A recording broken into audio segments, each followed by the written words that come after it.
Bonjour ou bonsoir selon là où vous êtes dans les différents coins du monde. Nous sommes sur les ondes de radio-télévision Nuru ya Mashariki. Nous venons avec l'information du soir en date du 10 août 2024. Au sommaire de ces bulletins d'information, nous avons les points suivants. Le premier point, c'est la cérémonie d'investiture de son Excellence Paul Kagame demain en date du 11 août 2024 à Kigali. Le second point, c'est la situation politique et sécuritaire en République démocratique du Congo. Rebonsoir au Rwanda. Les cérémonies d'investiture du président élu, son Excellence Paul Kagame Aurorien, ce dimanche en date du 11 août 2024 au Stade national à Mahoro. Selon les informations que nous avons cueillies du ministère des Affaires étrangères du Rwanda, sont attendus à Kigali 22 chefs d'État, 3 vice-présidents, 2 premiers ministres, un vice-premier ministre, 2 présidents du Parlement, 5 chefs des organisations internationales. Voilà sont les dignitaires qui vont prendre part aux cérémonies d'investiture de son Excellence Paul Kagame, qui auront lieu à Kigali, au stade Amahoro. En République démocratique du Congo, des combats font rage en territoire de Massissi. Précisément, des combats ont opposé en début de l'avant-midi de ce 10 août 2024, opposant les éléments de l'ARC, Armée révolutionnaire congolaise, de l'AFC, aux FARDC de la République démocratique du Congo, dans les entités de Gisuma sur la route Massissi-Goma, à Kaniro et à Gatari. C'est au bout d'une heure de rudes affrontements que l'ARC, Armée révolutionnaire congolaise de l'Alliance Fleuve Congo, qu'elle a pu chasser les FARDC et alliés qui se sont retranchés vers Bugabo et Karambi en territoire de Massissi. Par ailleurs, la déclaration rendue publique en date du 9 août de la journée d'hier, l'Union européenne s'oppose à la sentence qui a été prononcée par la Cour militaire de Kinshasa à l'encontre de la personne de Corneille Nangaa et ses co-accusés. Je cite: l'Union européenne rappelle son attachement à la nécessité de garantir le droit à un procès équitable et au respect des droits des accusés en ligne avec les obligations de droit international auxquelles la RD Congo a souscrit. L'Union européenne rappelle également sa totale opposition à la peine de mort en toutes circonstances. La peine de mort est incompatible avec le droit inaliénable à la vie et elle est cruelle, inhumaine et dégradante, affirme le porte-parole de l'Union européenne. En ligne, nous sommes avec notre invité de ce soir. Bonsoir. Bonsoir. Comment vous allez? Nous allons bien et vous? Oh, on va très bien. À tout à l'heure, on parlait de la déclaration de l'Union européenne contre la sentence qui a été prononcée à l'encontre de Corneille Nangaa et ses co-accusés. Je pense bien que vous avez lu avec intérêt cette déclaration. Qu'est-ce que vous en dites? Oui, M. Philippe, moi j'ai lu avec intérêt cette déclaration. Et vraiment, elle est satisfaisante parce que l'homme, en tant qu'être humain, la vie, elle est vraiment sacrée. C'est une chose qui est sacrée. Bien que quelqu'un soit, par exemple, fugitif, vous ne pouvez pas aller lui donner la peine de mort. Vous-même, vous allez mettre fin à sa vie pendant que la vie, elle est sacrée. Donc, celui qui doit mettre fin à la vie de l'être humain, c'est seulement Dieu le Créateur qui lui a donné le souffle. C'est ainsi qu'il y a eu des conventions des droits humains qui disent que la peine de mort tels que l'institut les gens de l'Union européenne.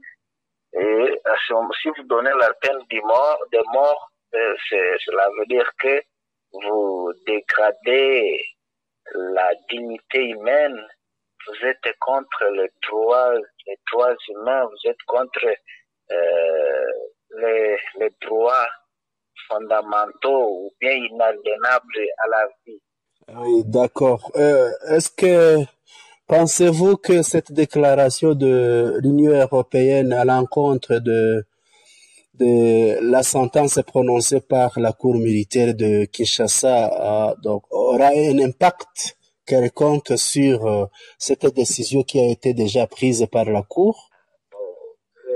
De ma part, je trouve bien que les gens de Kinshasa ils sont têtus. Leur têtuesse n'est pas avoir peur de décisions de l'Union européenne.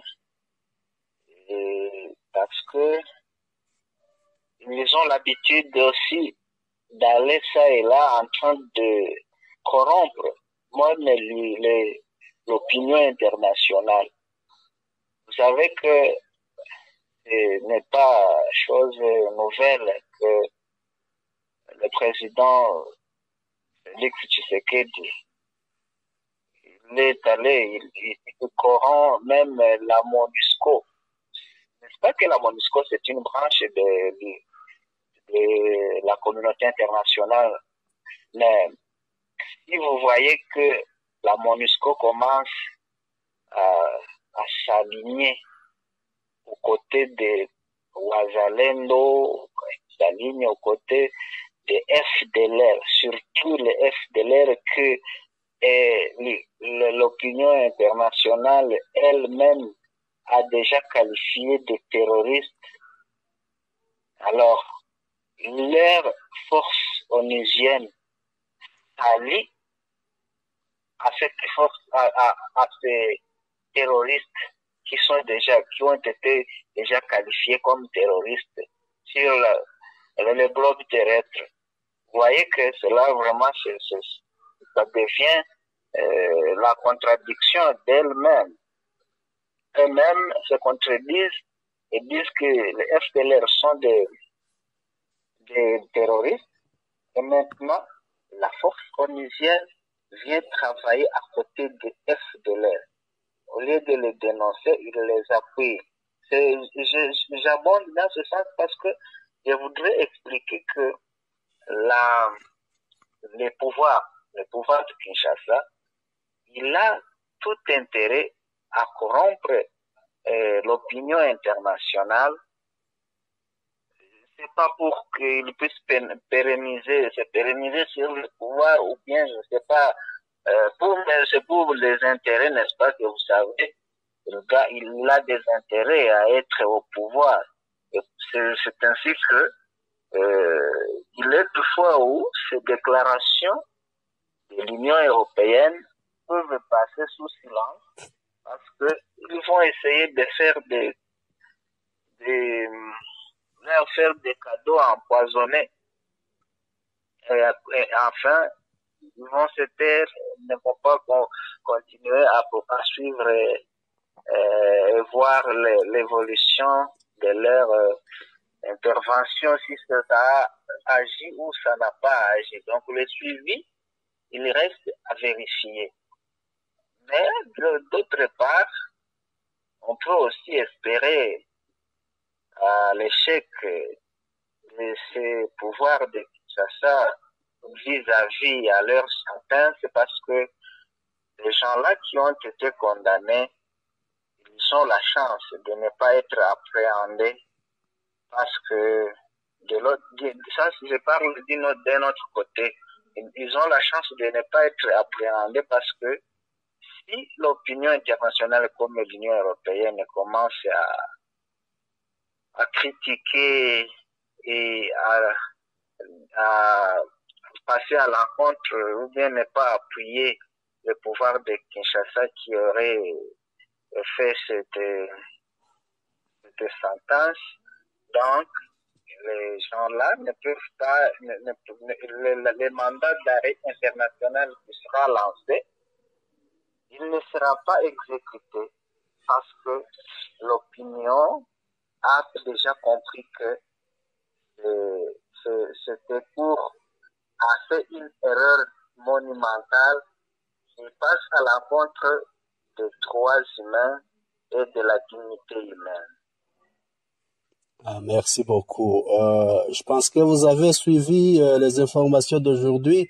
Il y a quelque part là où on a lu que le docteur Mukwege a cadré le président Félix Tshisekedi concernant ses propos quand il parlait de ses opposants.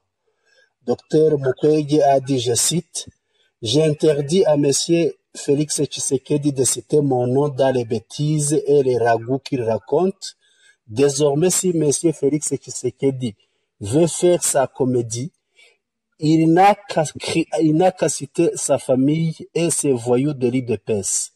Les pasteurs du Kasaï qu'il a utilisé jadis pour vilipender et salir mon image, moi, je ne pourrai jamais me mêler de la salle politique de M. Félix Tshisekedi. Tricher des élections et forcer à rester au pouvoir, c'était bon pour lui. Aujourd'hui, il me demande d'être une opposition républicaine, mais franchement, c'est désolant d'écouter de tels propos sortir de la bouche d'un soi-disant président de la République. Fin de citation.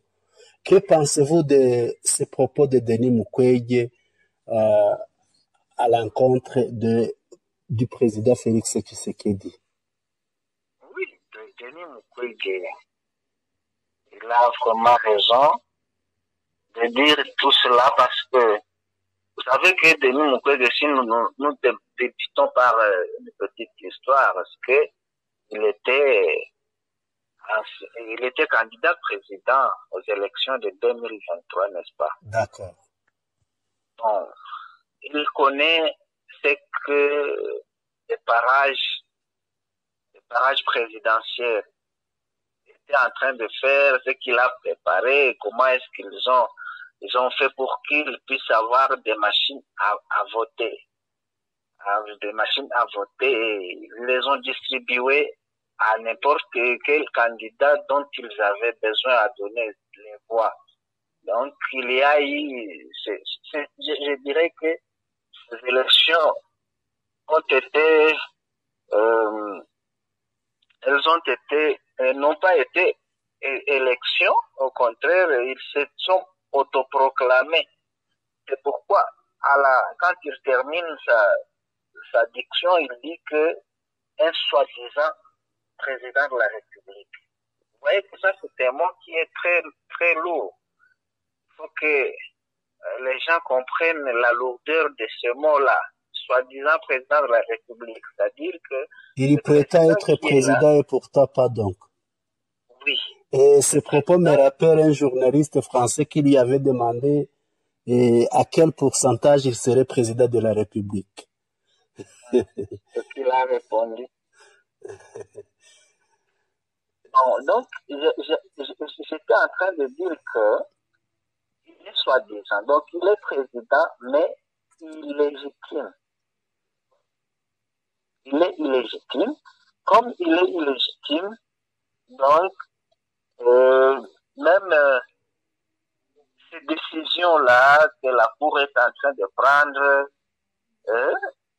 par rapport à la loi, on dirait que ce sont des choses qui sont aussi illégitimes et qui sont en train de faire. S'ils cherchaient, on cherchait à avoir des juristes, les juristes qui sont vraiment des experts, ils peuvent encore aussi recadrer M. Félix et sa cour militaire vis-à-vis de ce qu'ils ont fait. Parce qu'eux, ils connaissent mieux, ils sont mieux placés par rapport à moi.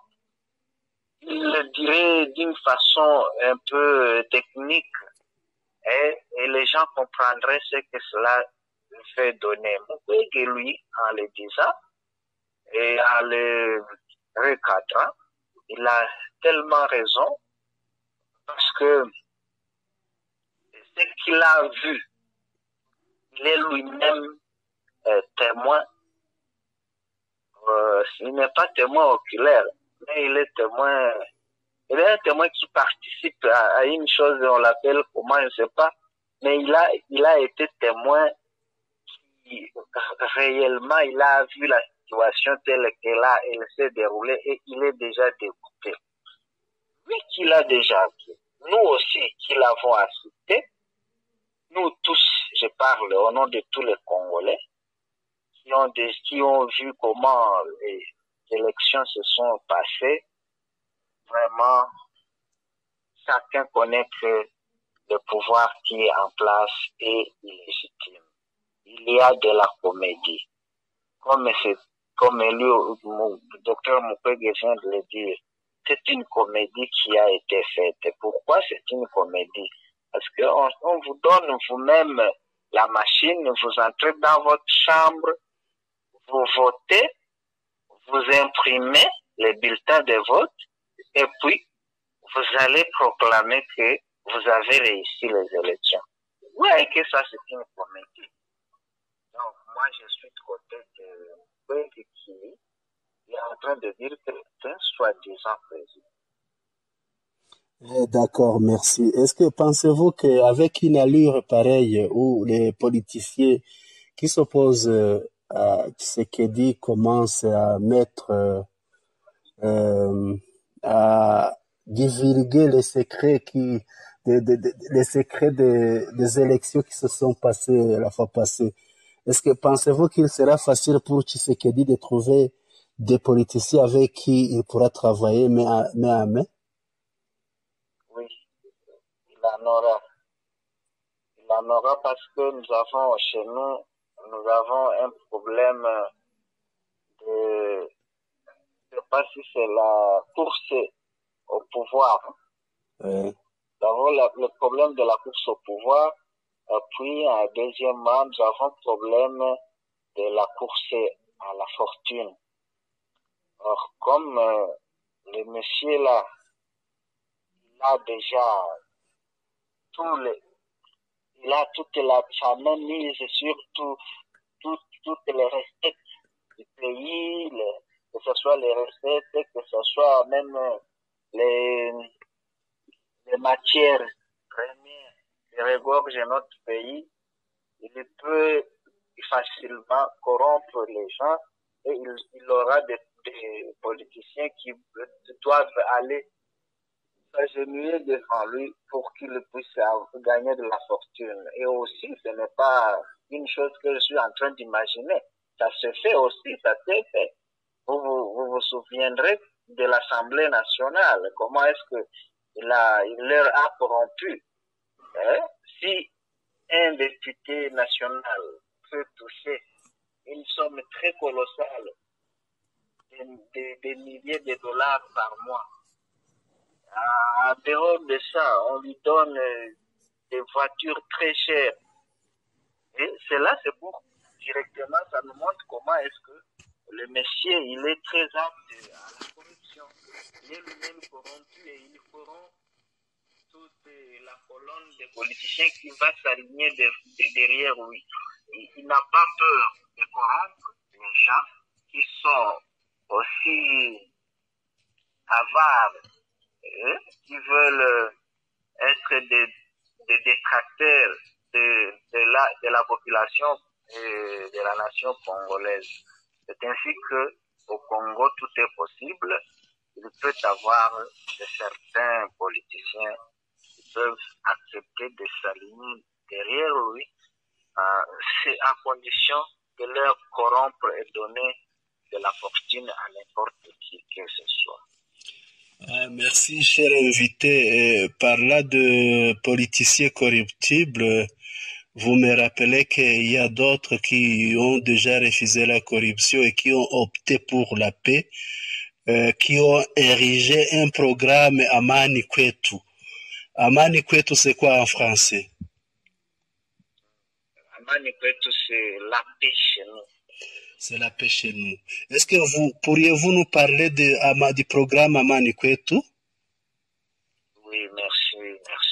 Amani Kwetu, c'est un programme qui a été initié par certains Congolais de l'Est qui ont déjà un esprit patriote, qui ont un esprit aussi révolutionnaire et qui se sont réunis dans le sens de rappeler à la population comment est-ce que les gens peuvent vivre ensemble en se créant la paix l'un et l'autre, sans conflit, et sans haine, sans se chamailler entre les communautés, parce que c'est une expérience qu'ils ont vécue depuis la période de Feu Mobutu, là où toutes les communautés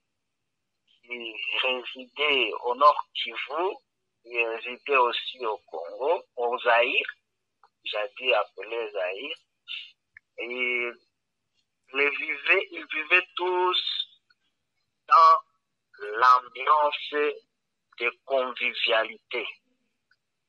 C'est-à-dire, la communauté sœur à l'autre, profiter de la culture de la communauté qui est la voisine.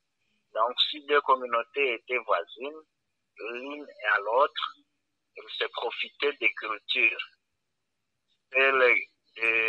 La communauté voisine, elle était adaptée à l'autre communauté, et cela donnait une bonne ambiance. Donc, les gens se mariaient entre eux et se donnaient des cadeaux. Par exemple, au Nord Kivu, les communautés de Tutsi, par exemple, donnaient des vaches en cadeau à ceux des communautés Houndé.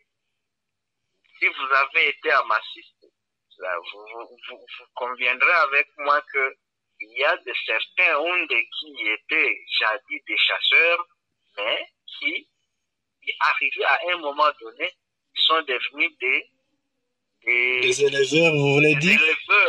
Des éleveurs, encore, ils avaient beaucoup de vaches, plus que même les Tutsis qui étaient en majorité des éleveurs.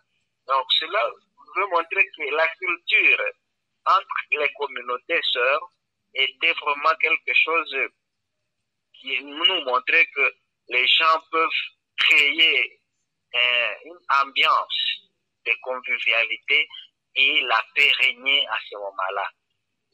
À ce moment-là, les gens pouvaient marcher, quitter un territoire pour aller dans un autre territoire. Par exemple, on quitte le territoire de Massissi pour aller au territoire de Lubero. À Lubero, il y a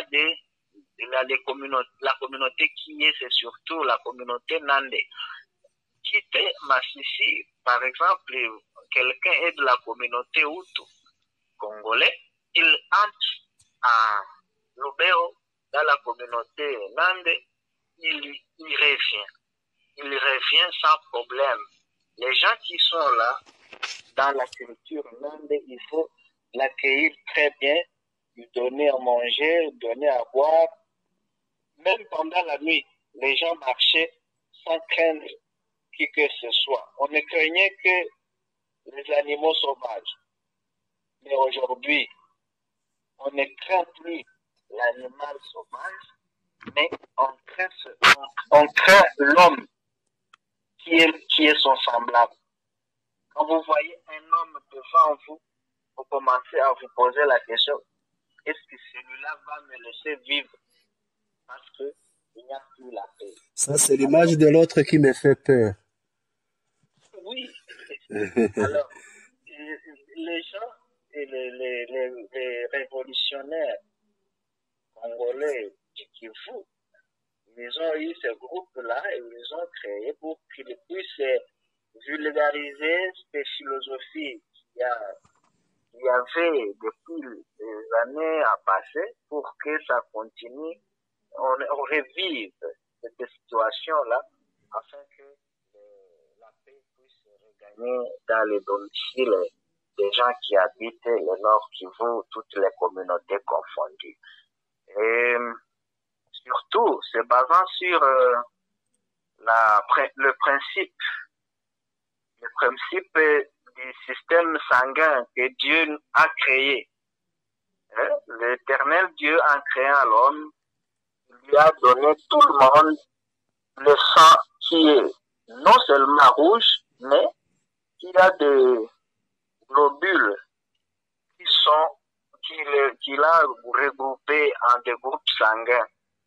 Ces groupes sanguins qu'on donne aux êtres humains, ils sont à 4. Il y a le groupe A, le groupe B, le groupe AB et le groupe O. Alors, tous ces groupes, si vous faites la recherche scientifique, vous allez les retrouver dans toutes les communautés qui sont représentées dans notre pays, la République démocratique du Congo. Vous allez aussi les retrouver même chez d'autres races.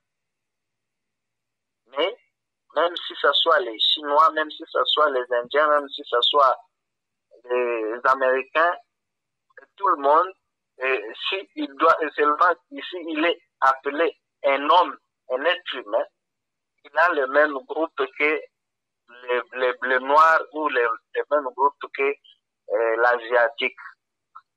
Les Noirs ou les Congolais, donc, ils doivent savoir que tout le monde a été créé à l'image de Dieu et tout le monde a le même groupe sanguin que l'autre.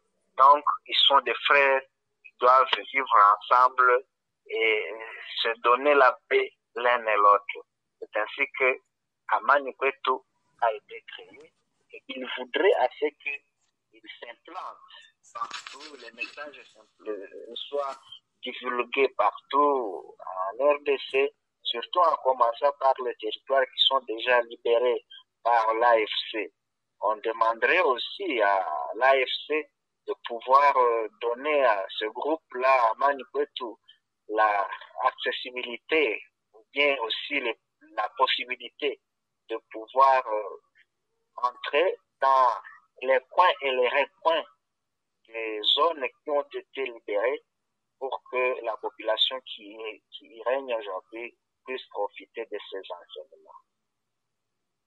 D'accord, c'est bien. Songeant à cette philosophie de Amani Kwetu, vous me rappelez l'adage qui dit que la vraie unité se découvre dans la pluralité, dans la diversité.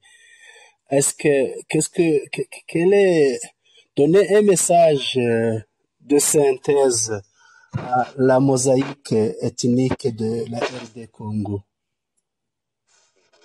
C'est vraiment...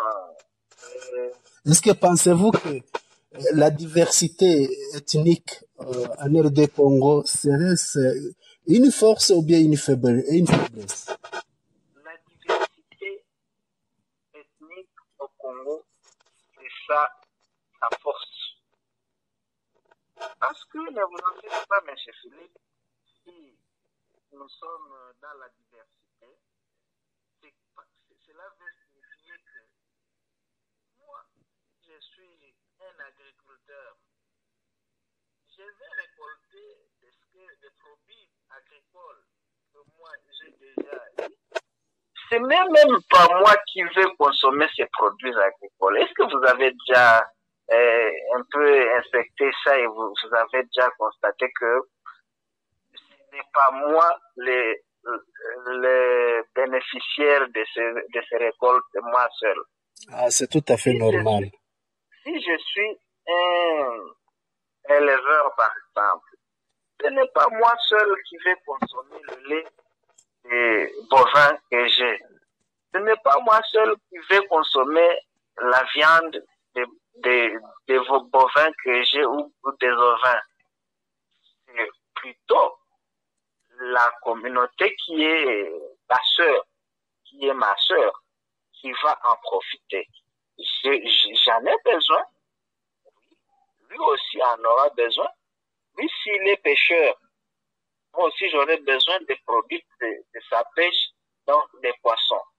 s'il est apiculture ou j'aurai besoin des produits qu'il va récolter de son travail, des fruits de son travail. Donc, c'est ça, enfin, l'interdépendance des communautés qui amène le pays, le Congo, à être vraiment un pays qui est très riche et qui est aussi qui a de la fortune à partir de cette diversité culturelle qui regorge le pays.